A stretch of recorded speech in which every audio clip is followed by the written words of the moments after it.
Welcome to another Casual Conversations. I'm your host, Eric Swartz, Web3 tycoon and partner at Black Mountain. I am here with several friends in Web3 who have come together to kind of add their various insights on the news of today and also with a bit of a focus on the technical ecosystem and the fallout from the technical ecosystem of Web3. Um, because we have on two very early contributors, my friends Jan and Kyle, and then my partner Eli from Black Mountain. And I are but early neophytes comparatively, and we're here to learn from these guys. So we can't wait to get going and hear what you guys have to say. Can let's get it rolling with a brief intro from each of you. For sure. Yeah. Thanks so much for hosting, Eric, and for being here, Jan. I'm really excited to hear from you, like Eric was saying. My name is Elijah Levine, co-founder of Black Mountain with my partner Kyle, who's really the brains behind the operation. And really excited to be here. A lot going on in Web3. I think it's a really interesting time when retail is kind of forgotten about crypto and the world of investing. Meanwhile, the biggest regulators and institutions around the world are more active in the space than ever before. So I think it's a really exciting time and look forward to diving into some of the latest news with you all.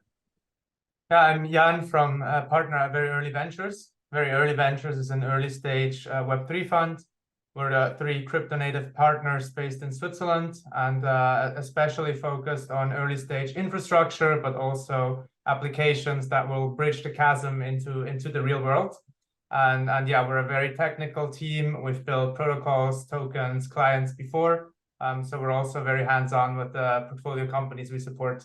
And Jan is a very humble guy, but their entire team is cryptography PhDs, and have kind of what I would say like helped to architect some of the most complex and interesting ecosystems in Web3, from their earliest stages through to mainnet launches and scaling to significant layer one protocols. Yeah, so we got two PhDs actually. I personally don't have a PhD, but I've been involved in token design of some major protocols. Some are yet to go live. Some of that is confidential too. But yeah, Matthew and Dennis have PhDs from ETH Zurich, which is a leading technical school. Matthew in distributed systems and Dennis in machine learning and AI, which is actually quite often useful, especially on the data science side of things. It really is, and I've seen it really do amazing things for clients. And I likewise can't speak in specifics, but I'm just in generalist terms, very early has been a significant contributor to many of the projects that I work closely with, and many of them really value their feedback and help incredibly. So really appreciate you guys and what you do for the ecosystem. And I think everyone knows the Black Mountain team well and what we're doing, but I wanted to speak to that because Jan and team are incredible, and we're really excited to have you guys here on the pod. Would love to hear your thoughts, Jan, and kind of how the things have changed for you in the last 1 to 2 years, coming out of COVID and facing this bear market where asset prices, are heavily compressed, and a lot of people that were excited during the time of speculation have now left the space, and few are left, but the people that are left are taking it very seriously and building some really cool and exciting stuff. Yeah, I think that's basically already a great summary. So the tourists are gone, right? And the people who are right now building in the space, they're really serious about it. They, are bought in with Web3's value. They really understand what they're doing technically, and they have the conviction to be building nowadays. Because, like there's no point in sweet talking it. It's right now or sugarcoating. Right now, it's hard to be a builder. It's like it's hard to raise, it's hard to get attention, to get users. So the people who are building right now, they're not kidding around. They're really serious, and the degree of talent and signal to noise ratio just both like improved significantly. So as investors, we just get to talk to a lot more a great founder without having to filter through that much kind of maybe less committed, more opportunistic teams. So that's very satisfying and gratifying, and yeah, there's also just a lot of progress on the technical side going on. So we have the whole, a whole slew of new cryptography around zero knowledge proofs, around multi-party computation that enables new applications. So both the scalability side of things and the user experience can be significantly improved with these primitives. And those have been some of the major blockers for Web3 to really, hit broader audiences. And so hopefully in the next cycle, we will really be able to accommodate millions of users, which we really haven't been able to do so far. Absolutely. I think scalability is something that a lot of people struggle with in Web3. Obviously, there's, the famous blockchain trilemma, and scalability is one of the trade-offs in that trilemma. So do you guys, so, I mean, I was looking at Gateway.fm. I don't know if you're allowed to talk much about Gateway.fm, Jan, but it looks incredible.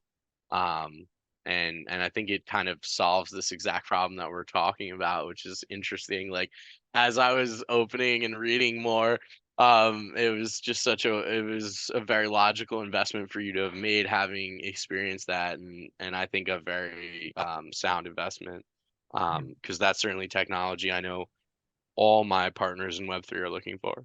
Yeah, so Gateway.fm is an interesting case because it addresses one of the often overlooked kind of pieces of centralization, which is RPC endpoints, and specifically also where they're hosted. So what a lot of people don't know is if you interact with MetaMask or most wallets, actually, it's via Alchemy and other kind of service providers. In the end, it's hosted on Amazon. That's kind of where a lot of the computation and data flow actually takes place. And so that is a significant kind of single point of failure and a centralization risk.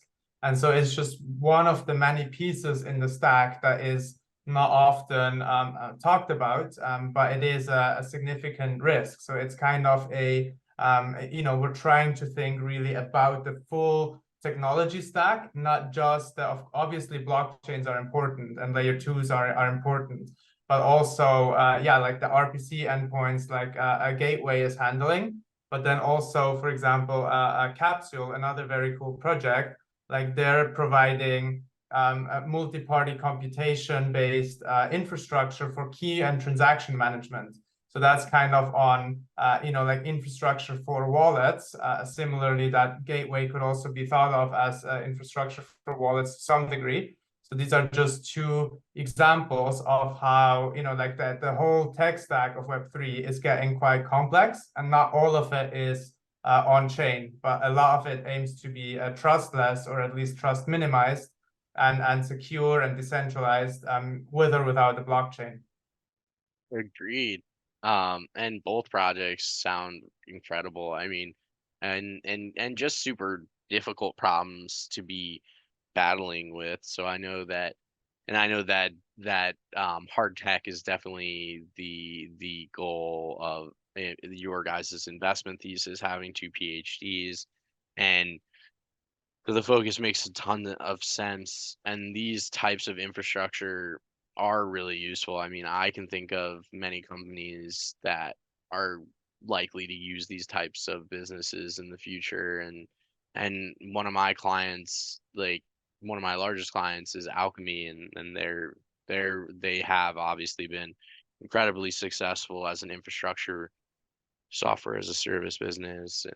And I think generally it's just those businesses are just so lacking right now, which is weird. Usually you usually have plenty of that in an ecosystem, but because the technological, like the actual underlying technology is complex, people focus on it more than maybe they otherwise would have if it was just a component of a larger tech stack, as Jan points out. And like I think that's what's super interesting to see from my perspective, is to see some of this technology start to really be utilized as a piece of a larger tech stack, and in a significant and interesting and commercially viable way.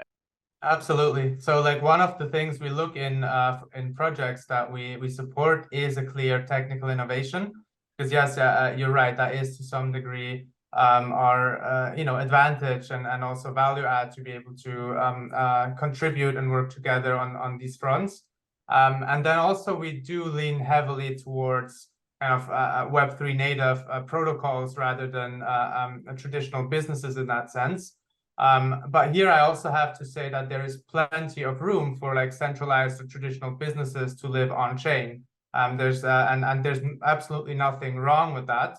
It's just that we've been in Web3 since 2016, and we just understand this space much better. So we kind of stick to what we know. I agree. And honestly, they're very different businesses anyway. On like my folks that are working on those types of projects, they're not targeting our existing audience in any way. They're looking to service folks that haven't entered the space yet, that are going to enter in a very high level way, using the types of apps that we're all building, and that you guys are kind of the core component of, essentially abstracting away the difficulty of using private keys. Yep. Yeah, I think for like the large masses of users to come in, we need to get away from this paradigm of key management that we currently have. Like as you say, it should pretty much be abstracted away.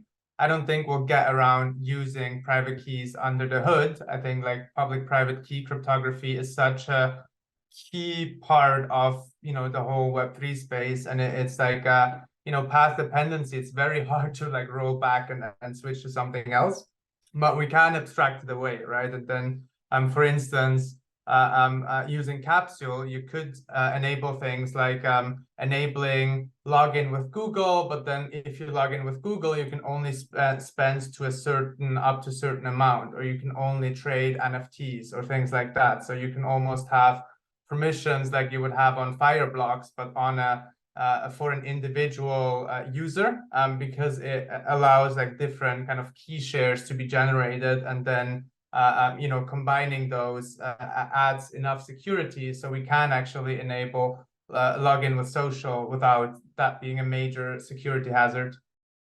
Incredible. I mean, I think that for me, that's really important.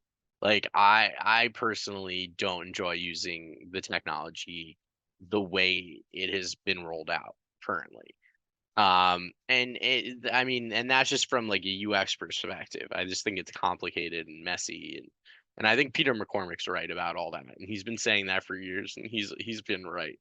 So like we got to get away from that if we really want somebody's grandma to be able to use these things. And I really do. I think it's probably important that we all kind of get to a place where someone's grandma can use these things, at least.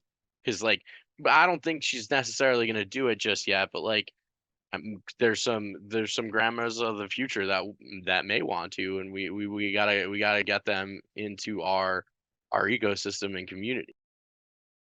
Yeah, or even just our parents. If we get to the grandparents, I'd be stoked, but one step at a time. I agree 100% with that. I mean, honestly, and getting my parents took a long time, but now they've come to at least accept that there's something interesting here.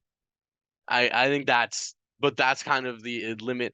They just feel limited, like as if they're not a part of this for some reason, which is strange because it's just an embodiment of us. So they're kids, so you would think it would be a part of them, but I don't know. They deem it foreign for some reason. Yeah, I think that's eventually we'll have to loop in like more of the general culture. I think that's why where the NFT space is extremely interesting, of creating new ways for kind of cultural, like from music to even like film and comic books and whatnot. Like all of that should be distributed in a more direct connection between the artist and the fans. Like I feel like that's a way that's more likely to get more users on board that maybe don't care about the technology, and like not everybody has to care about that, but there's a lot of things that can significantly be empowered by Web3, like music, like different types of cultural production, and yeah, I think we've seen some of that in the last cycle, but it was like these patterns, just like we've seen with the ICO boom in 2017, and then some of that maturing, some of it falling away. We're now in the same process with the NFT space, and right now, because they're even more volatile than the rest of crypto, like the NFT space is having a hard time, but I have no doubt at all that it will come back, and new patterns will get discovered, and it will significantly empower artists of all kinds. I agree. I also think that in many ways it's proving its use case, because like I mean, I don't know, when Dr. Dre and Eminem did the Bored Ape Yacht Club parody song, I felt like that was a brief moment where Web3 reached cultural significance. But I agree with you, Jan. We need a lot more of it. Kyle, so how did you trade on the day that the Eminem and Snoop Dogg Bored Ape Yacht Club song dropped? Because that was choppy. What day? What day was that? It was actually we weren't in the peak, but we were still kind of riding waves. I feel like it was pre FTX debacle. Oh, it's got to be like October, November 2021. Yeah, that's all we've had for so long that I don't really remember anything else anymore. Probably trying to exit longs because that's a top indicator if I've ever seen one.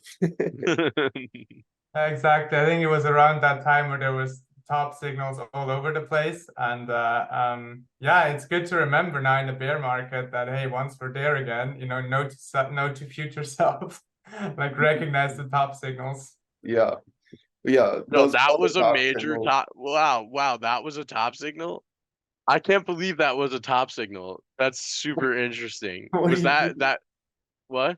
The amount of celebrities and influencers that were just posting songs, posting clothing, like all this stuff, getting their car wrapped in BTC.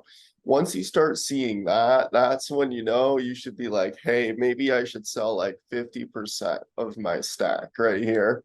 And then I just thought when right. I thought when RFK said that he was gonna back the Bitcoin with the dollar, that would have some relevance, and that didn't even have any relevance. So I agree with Kyle.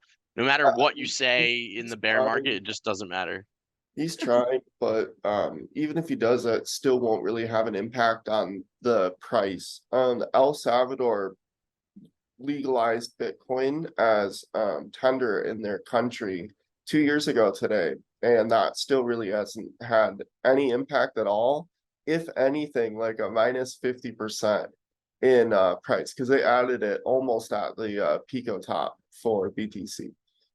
They legalized it in the country, so they rugged their entire population if they bought at the top.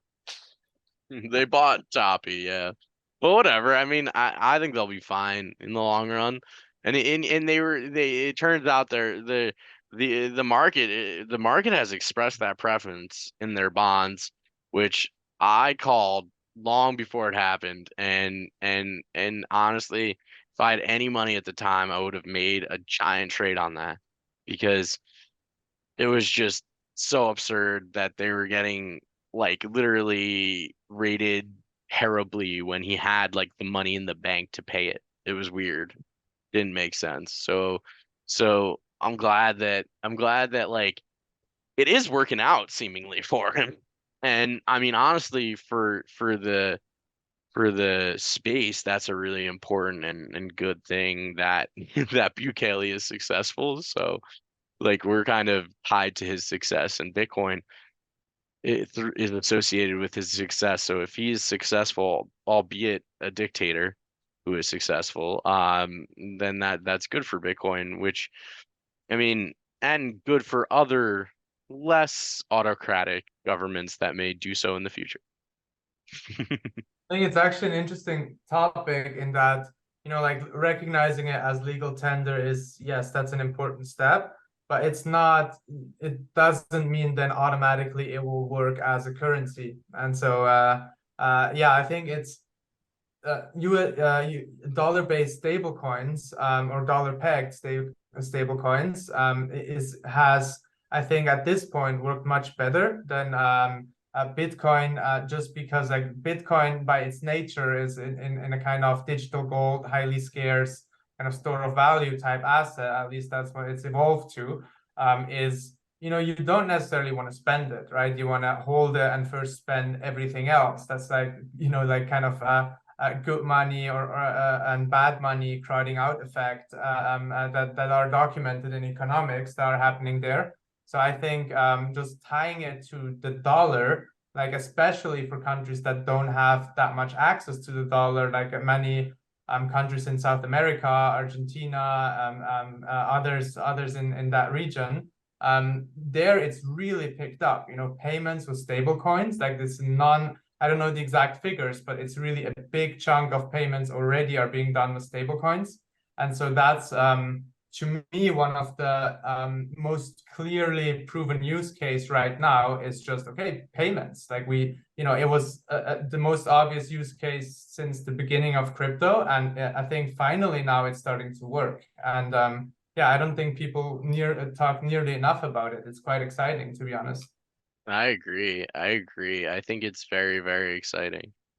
I think that the export of US dollars is exciting for Americans too, no matter how it happens. So that's the other interesting thing about this. It's like in some ways like if you're looking at this from like a macro perspective, it replaces the petrodollar at a time when the US needs a replacement of the petrodollar in order to continue to enjoy the status of the reserve currency and when the US currency is at its weakest. So, I mean, I think the US government's kind of in a vice grip at the moment.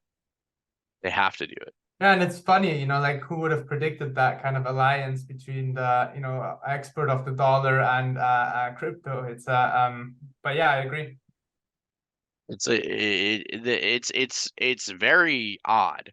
Jan, I 100% agree. I don't even think anyone was even like looking at that as an indicator, like it just didn't even, but it all kind of played out in a very unpredictable and in many ways like almost like you had to react. Like I've noticed in our space, you are far better off not trying to predict anything and just reacting to what happens and continually reacting to what happens. Like, because everything is always going to shock you. The technological evolutions in this space are so much faster than anything we've ever seen before. It's absurd. Yeah, that's a very interesting point as well around like predicting versus reacting.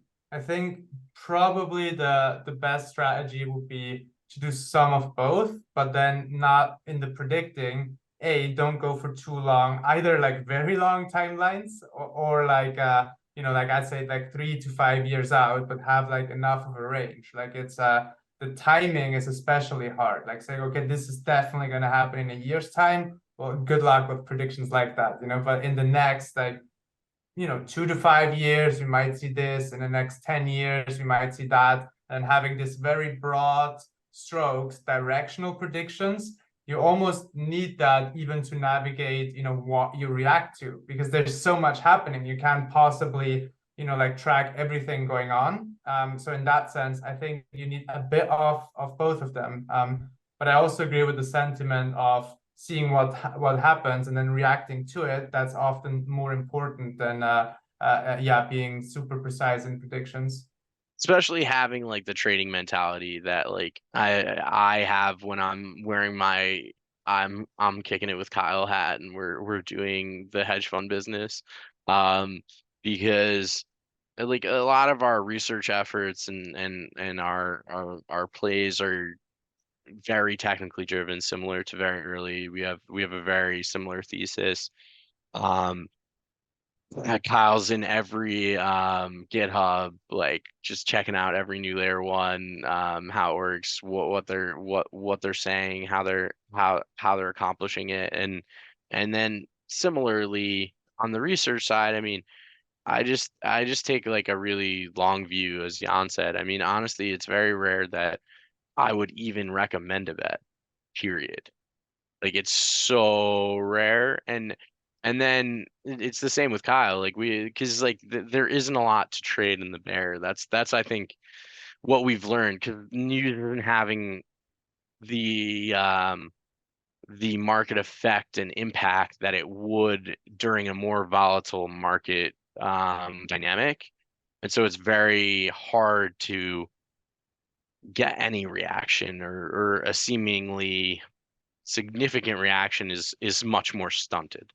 Yeah, and then a lot of like the what's happening and reactions and so forth is around narratives, and they may happen rather quickly, kind of on a week by week, month by month basis, but then they play out over years, and so that's kind of I think in the bear market, so like what we do as a VC, and also just personally how I've had the most success in Web3 is like writing the cycles themselves, basically, and then it's much less okay, like trying to get some gains like on a even month by month basis, but rather just over years, and then building conviction, and in the assets that we do have conviction, just building larger and larger positions in the bear over time, and then scaling out in the bull. That's kind of, I think, probably for most people, especially if you just do that with Bitcoin and ETH, it's like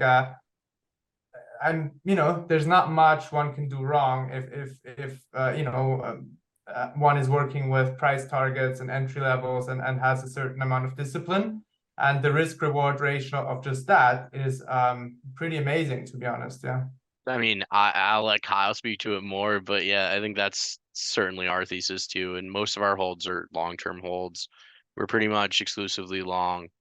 Um, and we have pretty much two significant open positions, internet, computer, and ETH.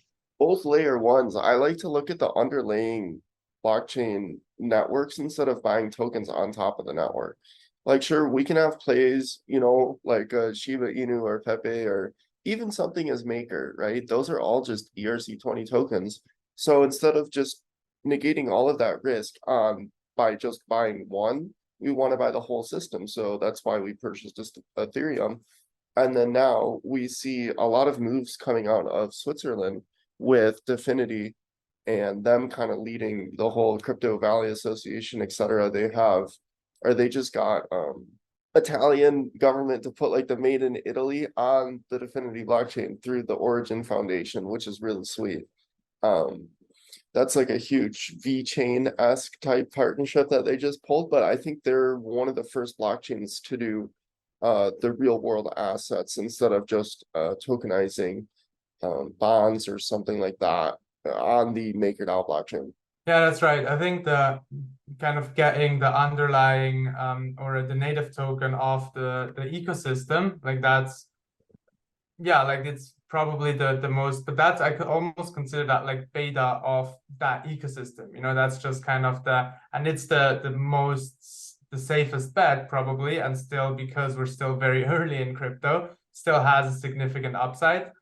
But then, if you can pick specific applications when there's still, Ethereum is still at hundreds of billions of market cap, right? So like if you can invest in something when it's super early stage, first few rounds, and you're right, well, then you might have more upside, but obviously that is way, way harder and much less likely to succeed than just getting the underlying native token. Because as you say, like if you hold Ether, you don't care whether DeFi takes off or NFT takes off, or whether it's MakerDAO or Liquidity, or like if anything works, you're fine. So yeah, I agree with that take. No, I do too, and I also just think it's like it's it's kind of inherent when you're making any kind of blockchain related bet. Like the way I think of the blockchains themselves are almost like an entire mall, and each dApp is kind of like a store. And I think the Polkadot ecosystem, like the way it actually works, gives you that realization the most actively, I find. But they're all in their at the core just that. And like whenever I think about it that way, it's like, of course you don't want to just have a store, you want to have the mall. And but like you, of course everyone's gonna always want the mall. Like you want the LV store, you want like the the whatever kind of very expensive name that I don't know, because I just wouldn't really buy that kind of thing without Emma's help, who is my wife and also fashion confidant, um who was very helpful. But yeah, and Kyle's also kind of becoming my fashion confidant. Like, look at that hair. It's amazing. Thank you, Mr. Eric. I'll do I'll do you one better on the analogy as well. So going off of the mall analogy, right? You could think of, let's say, Ethereum as the mall, and it encompasses every single store in there. And then you can think of MakerDAO or Liquid Tea or Lido or any one of these Sheeb or Pepe, any one of these tokens as a store inside the mall. And they're just living, or you can think about it as like an internet layer too. And Ethereum would be like the base layer, open internet layer, and then on top of it, you would have each individual websites. Like MakerDAO is just its own website built on top of the platform, or Shiba or Pepe are just websites built on top of the platform. But what's running Ethereum underneath, like as the pipe works, it's Polkadot. So it's very interesting how Gavin Wood like architected both layers. That's really, really cool. And then my thesis, like, I don't think there's gonna be just one layer one to win. Although right now you have ETH that's at like $228 billion market cap. You have BNB, it's at 33 billion, something like that. And I'd argue that that's kind of like the Chinese version of Ethereum, because it's literally the same code. They copied the ETH scan and they just made it BSC scan. It's insane. But we'll get to that later. So those two are kind of like the goated, almost up there with BTC. I'd say Chinese and Asian people, they almost buy BNB or used to as a sort of stable coin or store of value, just because of the sheer amount of volume it pumped. Or price it pumped back in 2021. So those three are just kind of there. You have Litecoin, obviously, but looking more at the layer ones, I don't really see much activity on Ethereum Classic. And that just leaves you with like 4 different coins. You have Cardano, which released smart contracts at the top of the market. Still nobody's building on there. So we have really 3 other options. There's AVAX, Solana, Atom. So there's 3. Then you have Aptos, if you want. Solana is not a blockchain. It doesn't stay on for long enough. ICP. So there's like Solana is not on the list. You have to consistently operate for longer than like 4 days. I really am not a fan of Solana, we'll put it that way, just because of the way they're operating things and just the network downtime and everything. But I gotta say, with their partnerships and just kind of the community, I really think they're gonna still have a hold in the market somehow, some way. Because you take a look at XRP. Absolutely. I'm not saying that they're not realistically important market wise. They are. I just think that that's irresponsible building is really, I guess, what I'm saying.